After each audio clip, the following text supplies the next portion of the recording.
Yo, what's good everybody, it's Hype, and welcome back to another video. This one's going to be about the basics of wall bouncing, so a little bit different from my last. That stuff was more, advanced, intermediate. This one's going to be about the basic beginner stuff.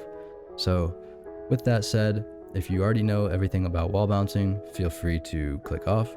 If you want to get into wall bouncing, don't know how, or maybe need help in a few areas, hopefully this video will be for you. And again, I plan on making videos about fatigue bouncing, zipline wall bouncing, and all that good stuff, so stay tuned. I just wanted to go over the basics first. Of course, to start off, we're going to go over the regular slide jump wall bounce.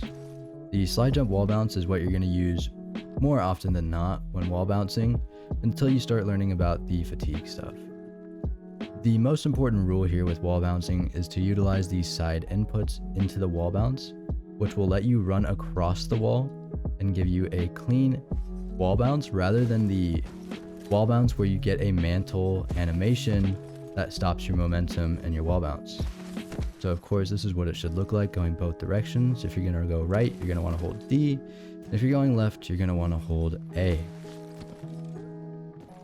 Quick mention to mouse and keyboard users. If you find yourself lurching away from the wall, like in this example, what we can do to get around this is to hold the input in the middle of your slide rather than trying to hit it before the wall. Therefore, you're not hitting the sideways lurch in your lurch window. So again, the way to get around this in the example is to just hold and buffer that sideways direction after you slide and all the way throughout until you hit the wall, so that that button's ready for use when you do touch the wall, but you're not inputting it in your lurch window. With that out the way, we can move on to different ways of getting into the wall bounce, which includes strafing into a wall and tap strafing into a wall, since a wall is not always going to be directly in front of you. And moving on to the strafe wall bounce, this is where we're going to strafe into the wall with the direction key and then swap back to the other direction key to utilize that sideways input so we don't get a mantle animation in our wall bounce. This is going to be more beneficial than lining the wall bounce up straight and just holding W, since that'll make the wall bounce a fixed position onto the wall, and strafing makes it a bit quicker, but also makes us a little bit harder to hit since we're not sliding into the wall in a straight line. And as you can see, that sideways input always needs to be utilized so you don't get that mantle animation. And if you get comfortable with the transition from A to D and D to A in these strafe wall bounces, we can move on to tap strafing into a wall bounce, since that offers different benefits into the actual wall bounce itself. And now let's quickly go over the tap strafing into wall bounces. The tap strafe into a wall is really beneficial for when you're flushed against a wall and you want to quickly get into the wall bounce. That right there was a regular strafe, but here you can see, even though I messed it up, I get into the wall much faster and also more accurately.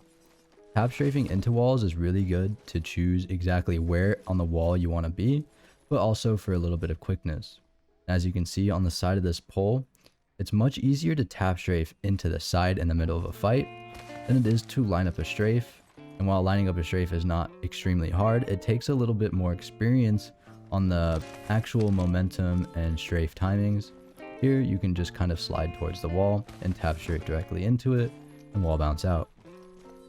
And talking about tap strafing into walls, let's move on to tap strafing out of walls to make our character movement a little bit less choreographed.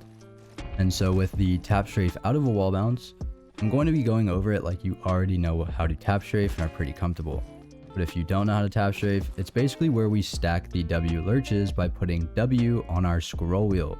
Whichever direction works for you. I have it on down and jump to up. But this just allows us to push ourselves in the air after a jump in different directions where our camera is facing. Since W is basically always going to be where our camera is facing, it requires camera movement to direct where you want to go. So for a 180 wall bounce, I'm going to hold A and turn left into that A direction, 180 degrees, and scroll with my W input. The A input allows us to turn our 180 tap strafe much sharper, and if we tried it without, you'd notice you'd get 90s, maybe a little bit more than that at most, but it's a lot harder to do 180s without that side directional input. And of course, with manual inputs and forward tab strafes, you can go over and above walls for no mantle animations and have your gun at the ready. And that's all there is to the basics of wall bouncing. In my next videos, I'm going to be going over fatigue wall bouncing, zipline wall bouncing, and manual inputs plus RAS strafing out of your wall bounces. If you are curious about the RAS inputs and manual inputs, feel free to check out my last video. But again, thank you so much for watching. I really appreciate it. Hopefully the video was short enough and concise enough to get you learning. Hope you have a good rest of the day or night. Have a good one. Thank you.